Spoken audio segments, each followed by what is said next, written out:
What's up? Fitness Boyd here, both bodybuilder and amateur cameraman. Not only do I lift weights and talk, I can run a video camera, and I'm the guy responsible for that. That's why I'm the last one to sit down and the first one to stand up in these videos. And I'm the best looking, that's why you put me here first. That's debatable.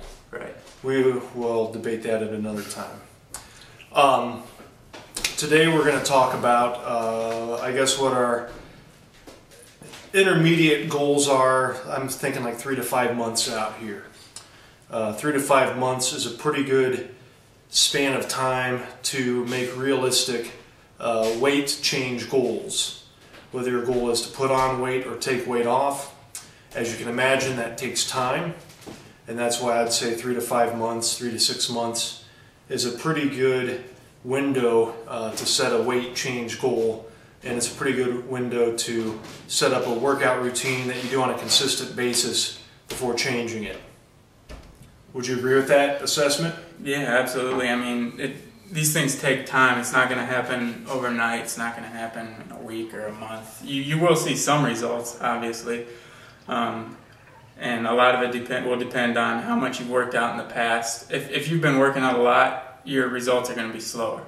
But if you don't really work out, you're out of shape, and you start working out, you're going to see probably quicker results right off the bat, and then things will slow down most likely. And holy cow, I imagine the camera's picking that up. Yeah, I don't know what's happening. Someone flushed the toilet. We're in the basement, and the camera is 3 inches from a clean-out pipe. That's the amateur cameraman. That's where that comes into play. Yeah, this is our amateur recording studio. We're in the dungeon, so sorry about that.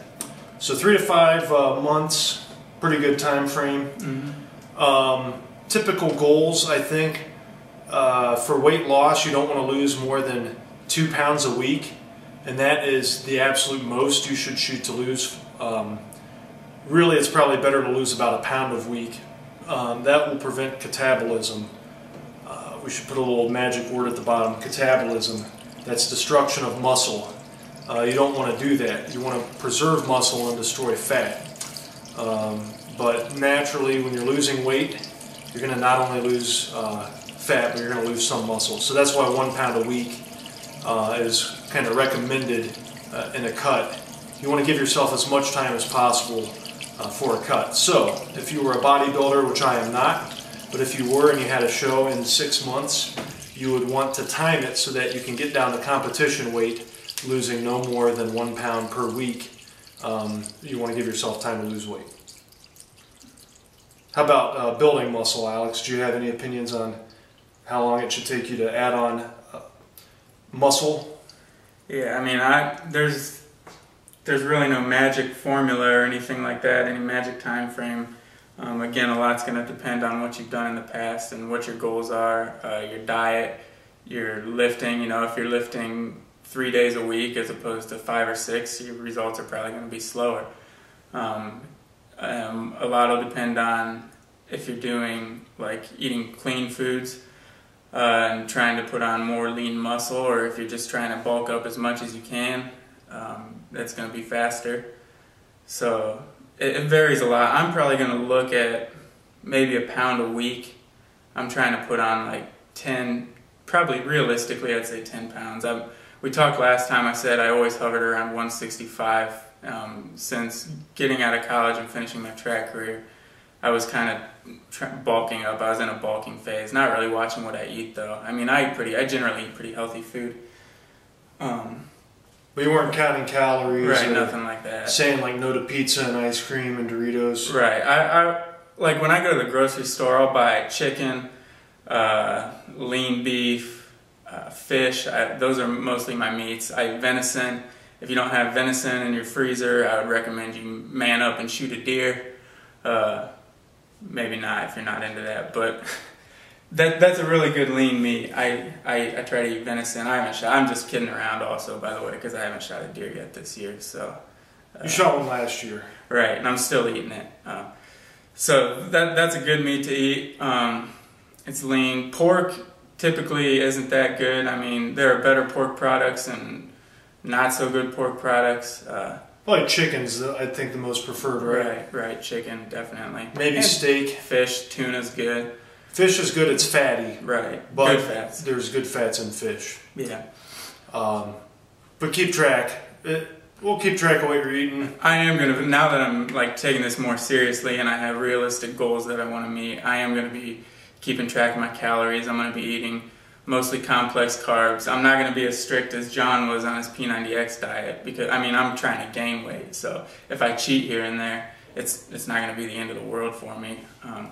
Like, for instance, I was at my future in-laws a few weeks ago and they set a plate of bacon in front of me. It would be rude of me not to eat at least 10 pieces of bacon. So I did. We went out to dinner last Saturday and their special was frog legs. So I'm not going to not get the deep fried frog legs if that's their special. And that's what I got too. Right. And they're tasty. Yep. Do it again. But at the same time, you know, when I buy food, when I cook food, when I'm eating on my own, I am going to be keeping track. I'm going to be cooking healthy, but I'm not going to be, you know, super strict. I'm not going to have the spreadsheets that John has made up. But if you're trying to lose weight, I would recommend doing that. That's the best way to do it. You gotta be disciplined in it.